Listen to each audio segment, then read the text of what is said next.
Rooted in clay, to grow up out of earth, live in, celebrate, then melt back in. I am of the earth. My roots are in Santa Clara Pueblo in New Mexico, where trees are few and far between. So structures emerge up from the earth. In Pueblo creation stories, people also emerge up out of the earth. Interconnected in our native language, Tewa, the word Nung means both earth and us, the people. Nung formed walls, roofs, plasters, and floors. Everyone, including women, were part of building. Plastering, especially, was the women's work, while men were the mixers and heavy lifters, as it often still is in our own family. My son supplies mix as my niece and I plaster. I come from a family of Native American Indian artists in which every sibling, aunt, uncle, and cousin works with clay to create sculpture or pottery. As our ancestors did, clay is harvested, hand coiled, sculpted, polished, then carved. My mother also made pottery, not the only for looks kind sold to tourists, but the kind we grew up eating on. Extremely leery of art for art's sake, she believed strongly in connecting form with function, and always told us that everything should be artful, whether it was baking bread, washing dishes, sculpting a pot, or building a house.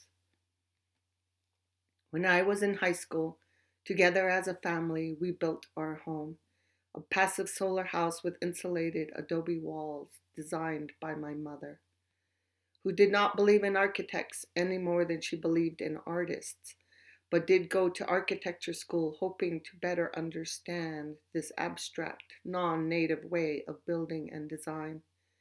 She did prove to have a natural talent and love for creating space. Sealed earthen floors and earthen walls curving to form soft and sensual space. She played with shadows and textures that connected inside to outside. I was forever shaped and reshaped by that house. At age 19, my husband and I, desperately needing an affordable place to live, decided to build on the remote land we owned. Using adobe would have been my first choice, but being wintertime with freezing temperatures and no running water, we used straw bales instead, thanks to my father's ingenious suggestion. Making it up as we went along, we built a small 200 square foot, 18 square meter passive solar cottage with double pane plastic windows and water filled barrels as trom walls. We lived there comfortably for 5 years, even with 2 babies. I knew then with certainty that building with bales was a brilliant idea, completely believing we had invented it, until 8 years later, when Bill, my present day partner, came to photograph the house and adamantly informed me that I indeed had not invented straw bale building, because over 100 years ago the Nebraskans already had. Connected by destiny, I left my home in New Mexico and moved to southeastern Arizona to join Bill in Canelo on our homestead, surrounded by grasslands, oaks, and cottonwoods. In 1989, we founded a small nonprofit, the Canelo Project, through which we could build, explore, and educate. Our first workshop was in 1990. Forced to list our property because Bill's first wife needed her share, we sat in limbo for months as the realtor brought potential buyers by.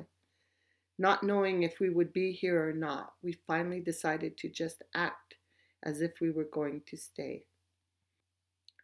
So, of course, we decided to build. With most of the materials donated, we ran a course and built with bales.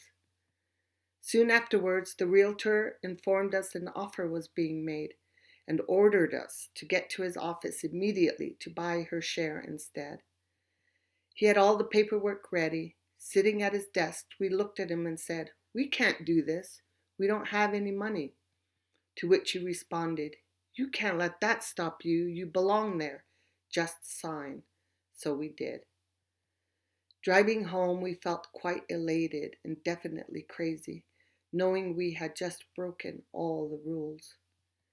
Miraculously, almost 30 years later, against all odds, we are still here.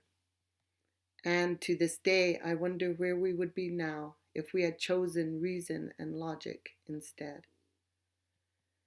Interest in building with bales was quickly growing, and people were desperate for knowledge. Packing up the kids, we headed around the country to collect photos and stories for the first straw bale house book. After the book was published, we were invited to Mexico by Save the Children Foundation to work on low-income housing.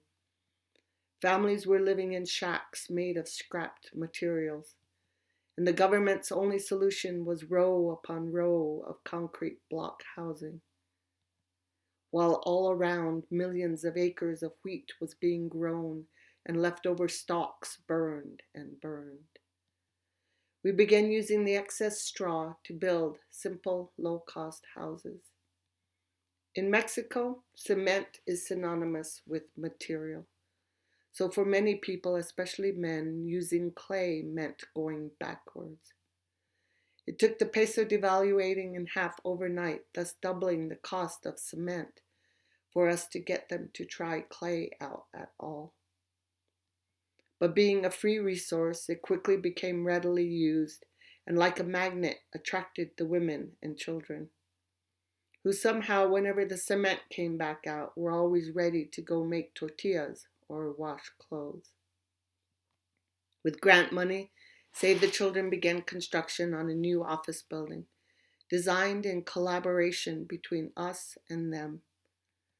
Wonderfully unrestricted by building codes or architects, many decisions could be made in the moment as we were building, so we could often feel, not just think, our way along. Using a high straw clay mix that was lightweight and fibrous, plasters could be applied quite thick without worries of it cracking or immediately eroding. Local clays were used throughout. Even the structural concrete roof beams were plastered with clay, as was the built-in shelving. Local reeds formed vaulted ceilings and roofs. The colorful exterior was lime frescoed or painted while the plaster was still fresh. Cement floor pavers were poured in place, then grouted, stained, and oiled. Porches were thatched and concrete scored to mimic flagstone. It was an incredible learning experience, and much of what we do and teach today is rooted in that early collaboration. Not the only ones inspired, a young couple who worked on the office building built their own home using the same techniques and materials. Doing all the labor themselves, the house cost close to nothing. Envious, a group of neighboring women asked if we would train them. In 3 years, one by one, as a team, they built 12 houses, one for each of them. Urbanite was collected from the roadsides for the foundations and floors. Save the Children donated all the bales. Local reeds were used for exterior pins and bracing, while the city donated all the clay we needed. We ran occasional workshops with participants from all over the world to help out labor-wise. We raised $500 for each house, for 2 windows, 1 door, and a metal roof. Simple but comfortable, and each uniquely decorated. Creating lovely connections on many levels, the project was called Casas que Cantan, or Houses That Sing. Refocusing on our own place, we began years of teaching all we had learned while working in Mexico. With each workshop, we built a small structure, noticing that the smaller the size of the building, the more likely we were to use local materials over store-bought ones, and the more likely we were to invest the time and energy in artistic details, like sexy openings and beveled edges. or clay sculpted windows. Each structure had its own function and distinct personality, with playful shapes, colors, and textures. Over the years, we developed a bale system that seamlessly worked with earthen plasters, inside and out. We tried and tested every plaster or sealant we read about, and fortunately had the luxury to watch and see what worked or didn't, learning something new every time. We were increasingly convinced that there is nothing healthier or happier for bales than clay. So we ourselves could continue learning. People with different skills and knowledge came. Straw clay builders from Germany, lime experts from England, and master plasterers from Japan. Soon, we were also being asked to share our skills in other parts of the world with different clays in different climates with different cultures. At each new place, I was being expected to leave something artistic behind. Not an artist, but skilled at transforming mistakes or problems into art. I could sculpt to hide where the dog ate the wall or where two plasters joined. I developed a technique that was quick and easy for me to teach so everyone could participate. There is a story about an old Pueblo woman who says, first, I would feed cornmeal of all colors to the butterflies because they know how to make themselves beautiful. How to emulate that? So every wall becomes an opportunity to sculpt, polish, or carve. Like the clay pots I would carve in high school for my grandmother, layers of colored clays built up, then carved away. I want to feed clay of all colors to my walls, so my buildings too can make themselves beautiful, infused with the energy of our cultural symbols and designs, like Celtic trees in Ireland, Pueblo water mountain designs in my sister's gallery, or wind, water, breath, movement carvings in Canelo. In the Pueblo world, relationship, change, and cycles are crucial. Permanency is not. Outside the Native American Smithsonian Museum in Washington, D.C., sit 5 large ephemeral sculptures built by my aunt and us. The process was creative, organic, and instinctive.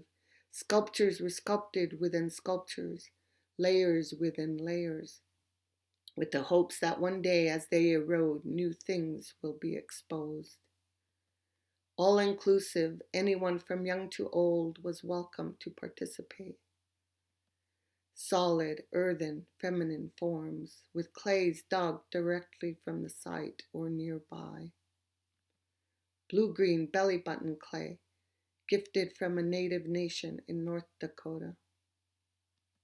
All thrilled that the museum trusted enough for these ever-changing beings to emerge up out of earth into sky. The project was called Always Becoming.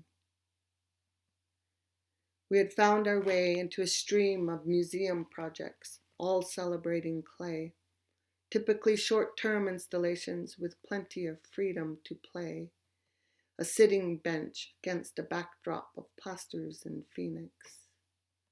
An earth bag clay house for children at the Minnesota Arboretum, worked on by kids and more kids.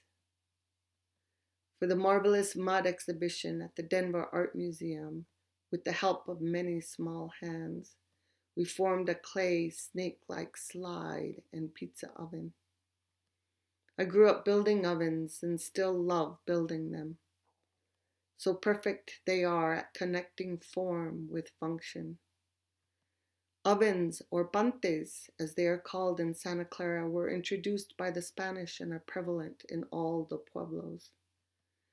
Most commonly used for baking bread, but also for steaming corn and cooking meat. Each pueblo has their unique style of oven. Teasing is common between pueblos, calling each other flatheads or coneheads depending on their oven's shape. Building and yearly plastering of the ovens, like the houses, was women's work and therefore children's work, as it is with my own children, where work is rarely separated from life or play. My children, like myself, grew up with clay and do not know life without it. Touching, playing, and eating it, they were fully immersed. So that now, completely unschooled, they too build with clay. At the ages of 16 and 17, they built an adobe house for their grandmother, my mother, who of course designed the house. Both boys becoming fluent in wood, cement, and material as well as clay. Now hire us only when extra help is needed, as with this bale house near home, complete with a curving adobe wall and earthen floor. I forget that not everyone gets to live daily surrounded by clay, with stories of which child plastered or carved which wall. Their homes not built by family hands, unknowingly trapped inside walls that forgot how to breathe. My mother once asked her great-grandmother why a house with a large crack was not being fixed. She was told with a finger shaking at her, "That is not your business. It has been a good house. It has been taken care of, fed, blessed, and healed many times during its life. And now it is time for it to go back in the earth from where it came." Houses, like people, live and die, full circle, rooted in clay.